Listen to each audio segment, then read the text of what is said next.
A plumber told my client she needed to spend $800, and she called me. I said, let me investigate, and I ended up finding a solution that cost $15 plus an hour's labor. Back in the 90s, mid-90s, I got a call from one of my clients, relatively new clients, but they had a plumber out to deal with a very irritating, loud-pitched squeal that's coming from their plumbing. And I said, okay, what's going on? She said, well, this plumber shows up, he walks around, he looks here and there, he says, well, I can fix this problem.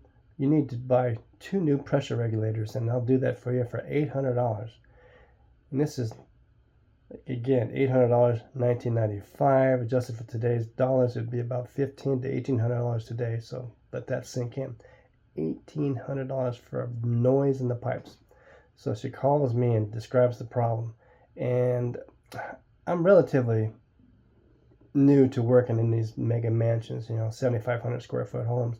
So I call a buddy of mine from my commercial construction days, and I say, Red, here's the symptom. He says, go to the nearest toilet to where that sound is and check the flapper.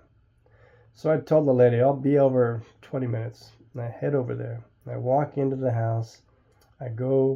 This is a house, I need a tour guide.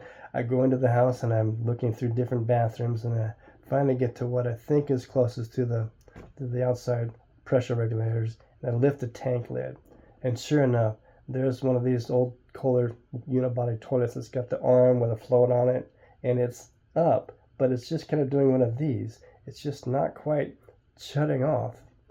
So it's making that balloon noise, like, and the flapper is kind of like turning into paste. I mean, not paste, but powder. So it gets that black all over your hands, and it's just slowly leaking as the fill valve is slowly filling. So anyway, put a new fill kit in there, new flapper arm, new what they call a fill valve, and a new flapper, and solve the problem.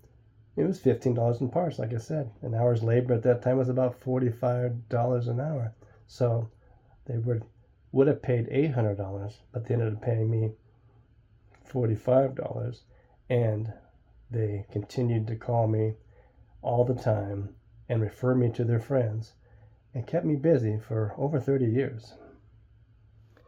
What we don't know is if that first plumber that showed up, that wanted the $800, that had dollar signs in his eyes, that was charging them a zip code tax, we don't know if he knew what the problem was.